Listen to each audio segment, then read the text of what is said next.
somewhere. Oh, you, no, okay. Let's start.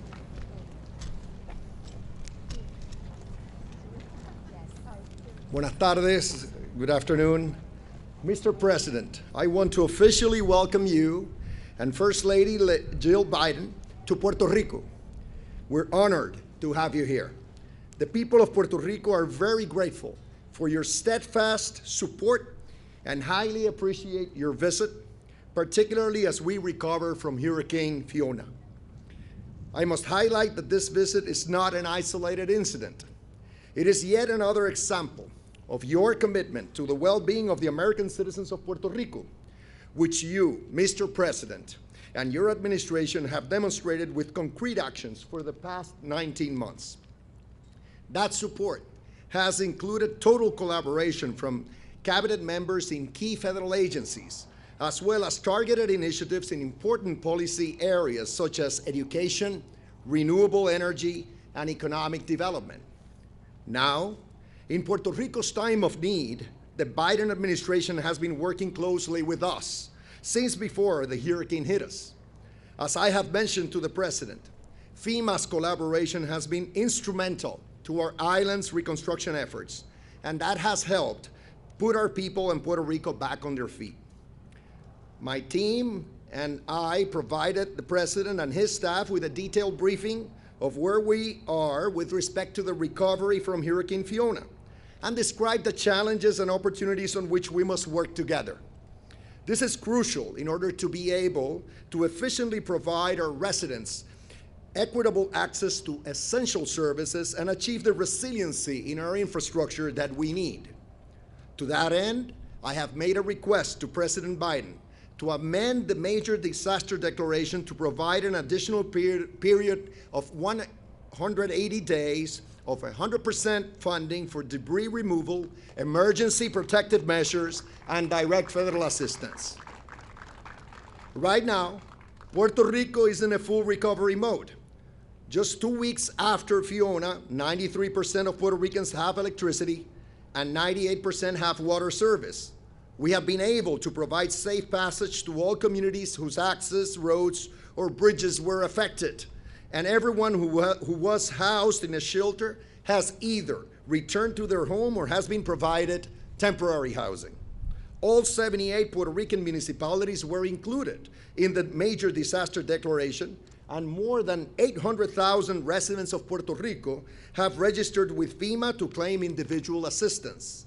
Our efforts to combat poverty are especially important after a disaster like Hurricane Fiona, in which so many vulnerable families lost their homes and belongings. Thus, I have asked FEMA to provide immediate access to the supplies in its local warehouses to our government and the 94 local non-governmental organizations operating community hubs on our island. On the other hand, we must leverage the recent advances we have made in the ongoing reconstruction due to Hurricane Maria 5 years ago. So it is crucial that all projects stemming from the impact of Hurricane Fiona be incorporated in our previous projects in a cohesive and strategic manner. In addition, since so much of the damage by Fiona's flooding was on our transportation infrastructure, we have requested that FEMA treat the reconstruction of our roads and bridges as critical infrastructure in its recovery policy. We also talked about additional ways in which the federal government can assist us in advancing the transformation of our electric system and achieving our renewable energy generation goals by 2050, consistent with the Memorandum of Understanding we signed last February with key federal agencies. This initiative will help us promote microgrids and distributed energy in remote areas, improve our power sector resiliency, and increase access to more affordable energy and cleaner air. Finally, we spoke of the need to prioritize U.S. Army Corps of Engineers flood control projects to mitigate further damages from potential additional storms. The Corps' ongoing or potential projects cover areas that suffered damages during Hurricane Fiona, such as the areas surrounding Rio La Plata, Rio Puerto Nuevo, Rio Grande de Arecibo, Rio Nigua, Rio Guanajibo, and Rio Inabon here in Ponce. Other areas we must prioritize are aid to our farmers, climate change mitigation initiatives like coastal erosion and coral restoration projects, and adequate funding for our healthcare programs. In short, my asks to you, Mr. President, are straightforward. We want to be treated in the same way as our fellow Americans in the States in times of need.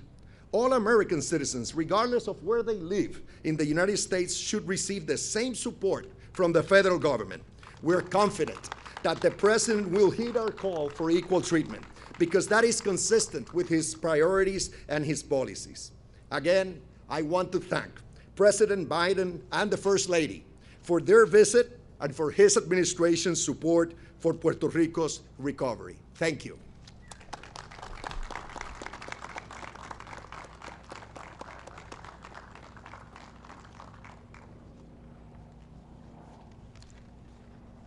Le brindo la más calurosa bienvenida y agradezco la visita del presidente y la primera dama al pueblo de Ponce, al cual pertenezco y donde he vivido toda mi vida. Me presento, mi nombre es Maritzaida Pacheco Cosme y trabajo en los centros Sorisolina Ferre, en la playa de Ponce. Los centros fueron fundados por Sorisolina Ferre, una mujer misionera cuyo legado fue de amor y servicio, el cual nosotros tratamos de honrar con nuestro trabajo y dedicación. Nuestras comunidades y Puerto Rico atravesaron un sinfín de atropellos. María fue devastador. Quisimos renacer. Luego de eso fuimos atropellados por temblores, pandemias y recientemente el huracán Fiona. No hemos podido recuperarnos del todo. María fue horrible, perdimos algunos incluso hasta familiares. Fui de esas familias que tuvieron que refugiarse en Estados Unidos para poder regalarle a mi familia una estabilidad. Pero sentía que debía volver a Puerto Rico y fue ahí donde los centros Sorisolina Ferre me brindaron la oportunidad de serme parte de este maravilloso equipo. Sin duda, he tenido muchos años de experiencia. Cuando miro a mi pueblo, sé que es un pueblo resistente, luchador y que no se quita. Pero si miramos nuestras comunidades desde el privilegio, podemos pensar que estamos exagerando.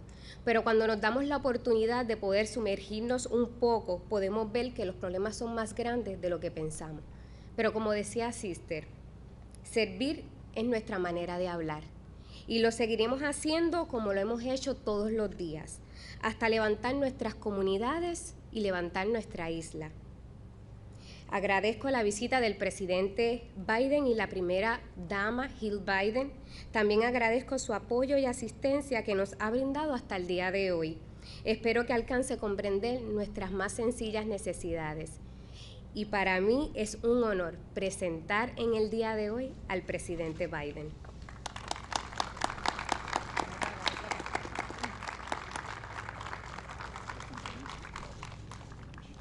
I would like to extend our warmest welcome and express our appreciation to the President and the First Lady for their visit to the municipality of Ponce, which is where I am from and where I have lived my entire life. Allow me to introduce myself. I am Maritzaida Pacheco Cosme, and I work at Centro Sorisolina Ferre, located in La Playa de Ponce. The centers were founded by Sister Isolina Ferre, a missionary woman whose legacy of love and service we try to honor with our work and dedication. Our communities and Puerto Rico have experienced countless hardships. Hurricane Maria was devastating. We wanted to recover and rebuild. After that, we were struck hard by earthquakes, the pandemic, and most recently by Hurricane Fiona. We have not been able to fully recover. Hurricane Maria was terrible. We lost everything, and some people even lost family members. Mine was one of the families that had to seek refuge in the mainland with the purpose of bringing stability to our families. But something told me that I had to come back to Puerto Rico. And it was then that the Centro Sorisolina Ferre gave me the opportunity to become part of this amazing team. I have learned a lot during these years. There is no doubt we are a resilient and hardworking people. When one looks at our communities from the standpoint of privilege, it all sounds like an exaggeration. But when you dive deeper into them, you realize that the problems are much greater than one thinks. But as Sister said, serving is our way of talking.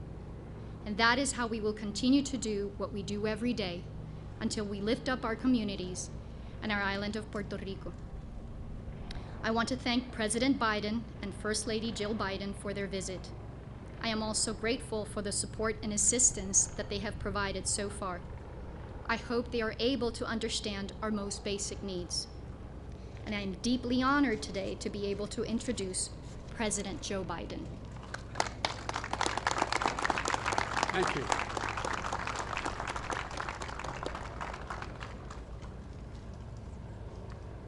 Well, my name's Joe Biden, and I don't want the headline to read, Biden brings storm to Puerto Rico. So I'm going to maybe have to cut this a little short. Let me start off by saying that Jill and I, and thank you very much for that lovely introduction. Jill and I we're anxious to be here. You know, I come from the little state of Delaware. It's not like the Congresswoman from New York. She's from the big state. But we have a very, in relative terms, large Puerto Rican population in Delaware, relative to our population. We have the 8th largest black population in the country, and between all minorities, we have 20% of our state is minority. And so I was sort of raised in the Puerto Rican community at home politically. And so we came here for a long time, both for business and pleasure, since you're part of the Third Circuit Court of Appeals and Delaware is as well, and I was chairman of the Judiciary Committee. I spent a lot of time in the northern part of the state. But look, it's people like you who do so much for your community and are going to make such a big difference as Puerto Rico rebuilds. Thank you, Governor, for your partnership as we work together to help rebuild Puerto Rico. And I mean rebuild it all, and rebuild it in a resilient way. So you don't, when storms come again, which they will, they're not having the damage they caused before. And I want to thank the members of Congress and local officials, community leaders who have joined us today. Ever since the hurricane struck, Jill and I have had people in Puerto Rico on our minds and in our prayers. We came here in person to show that we're with you. All of America is with you as you receive and recover and rebuild. I'm confident we're going to be able to do all you want, Governor, and I'm committed to this island. Puerto Rico has been through so much in recent years. Hurricane Maria 5 years ago, a 6.4 magnitude earthquake 2 years ago. The folks slept outside for days, worried about their homes would collapse on them if they went in. Then COVID-19, and then Fiona. And yes, Puerto Rico is a strong place, and Puerto Ricans are strong people, but even so, you have had to bear so much and more than need be, and you haven't gotten the help in a timely way. And this latest storm dealt a serious blow to all the hard work that have been done since Maria. Roads and bridges built after Maria have been washed away again. Families who spent their savings to build new homes after losing their last ones have seen them flooded away. Crops decimated, farms destroyed. Here in Ponce and communities nearby have been hit the hardest. And in days, people live without power, without water, some still in that circumstance. No idea when to be back again. And for everyone who survived Maria Fiona must have been an all too familiar nightmare. You know better than anyone that over time, these losses add up.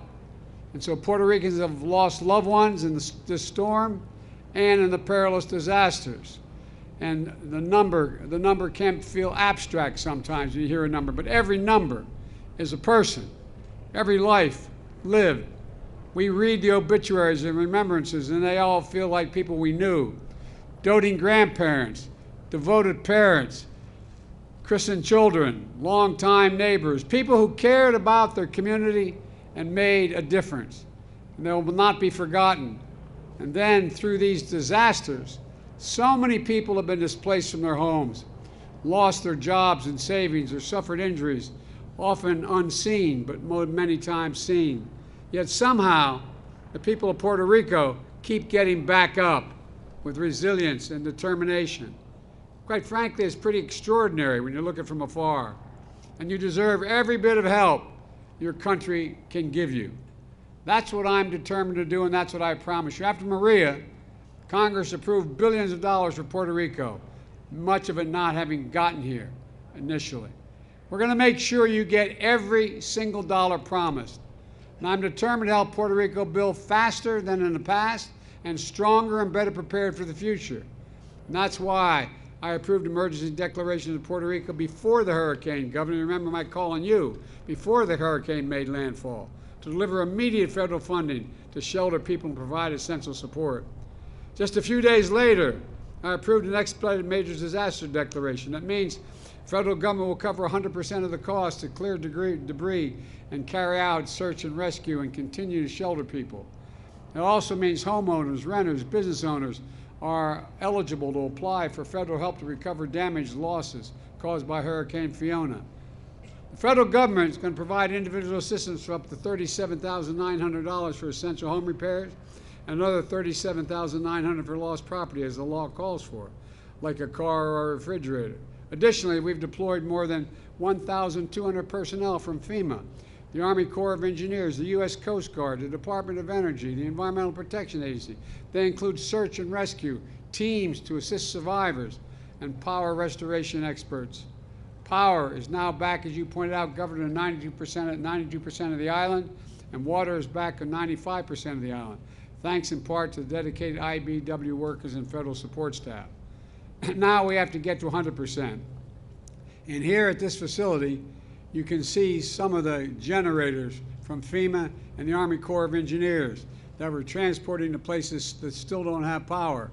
Here they're loaded onto trucks and brought to locations in hospitals and shelters, paired with fuel trucks so generators can be gassed up on site.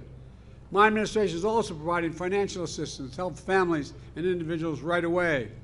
Many families are scrambling to pay their bills right now to fill up their gas tank, to put food on the table. They can register at FEMA cash assistance for $700 to help cover the essentials for just a little while. So far, nearly 200,000 households across Puerto Rico have received this cash assistance.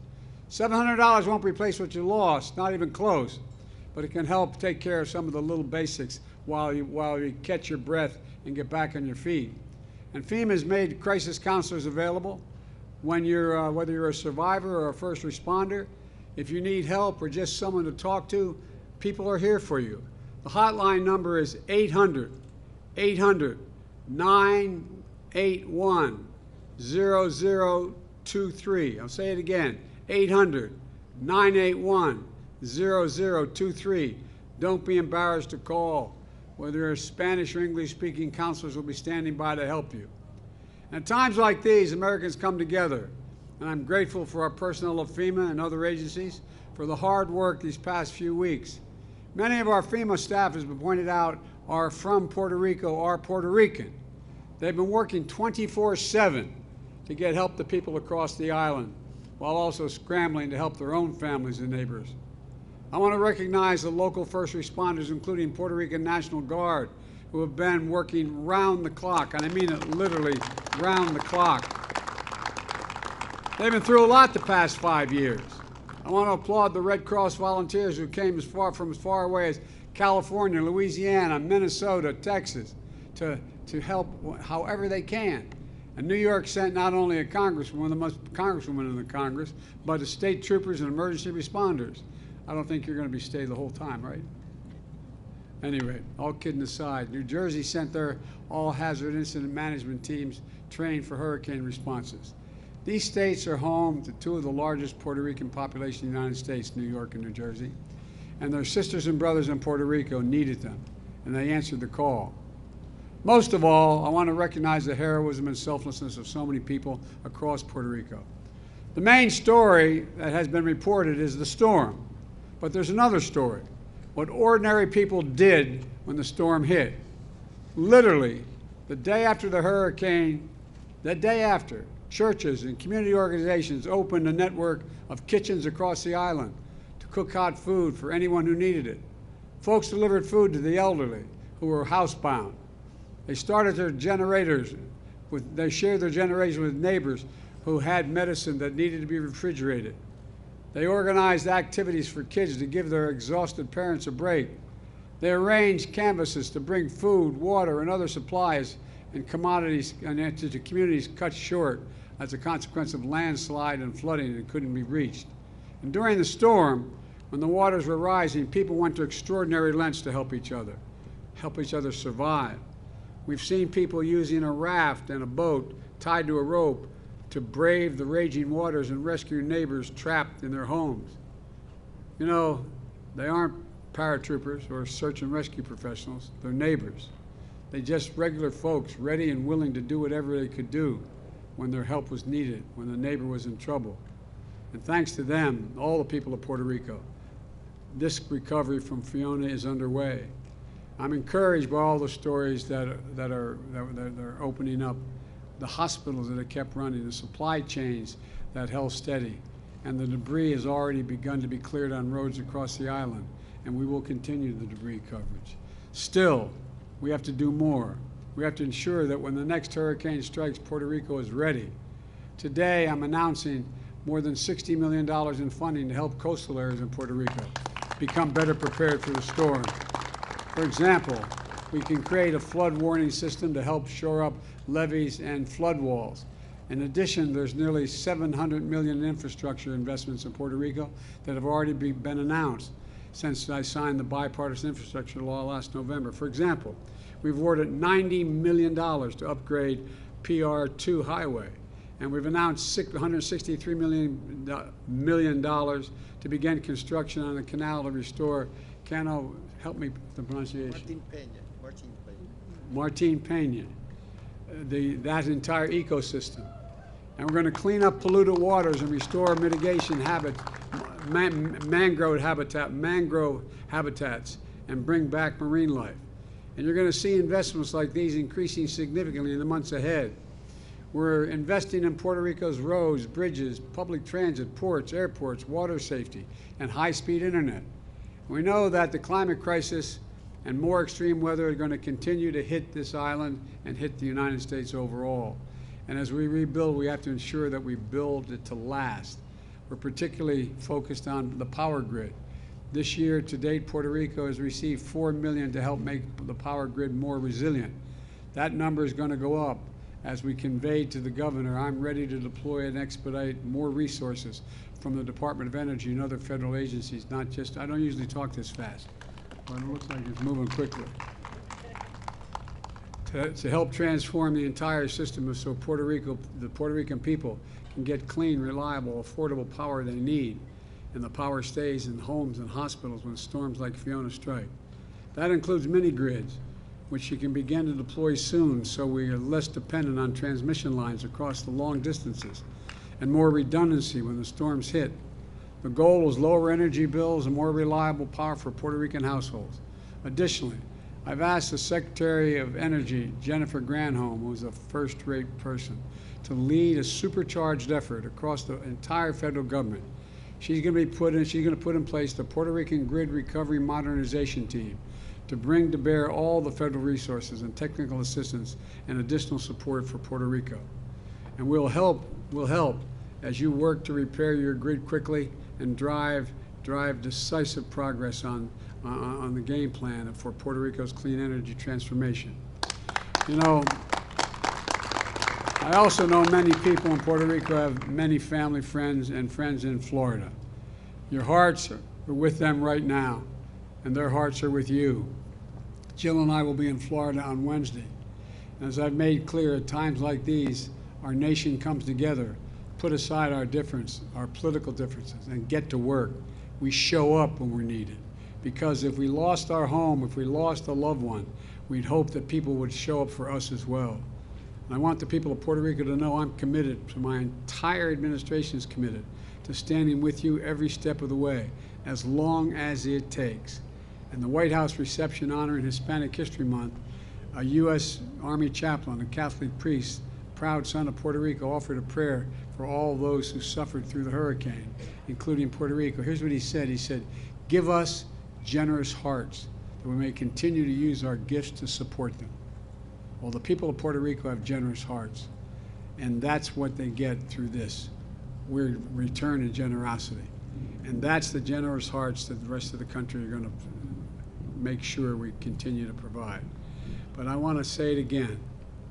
We are not leaving here as long as I'm president until everything, I mean this sincerely, until every single thing that we can do is done. God bless you all, and and all of you who are hurting. And may God protect our troops and all those brave souls that risk their lives to help others survive this tragedy. And I usually don't quite talk this fast, but it looks like we made it. Thank you very much.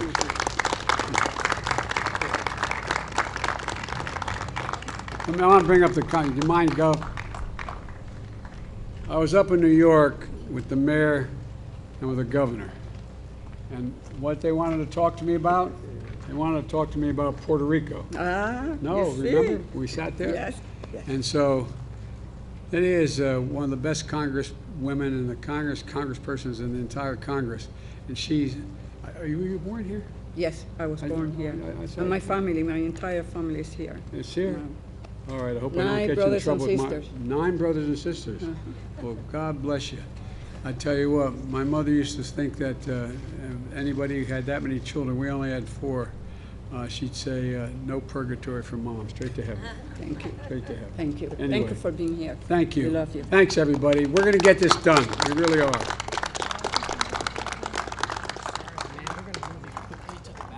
We're going to move me quickly. Okay, thanks, everybody. I really mean it. Thank you very much.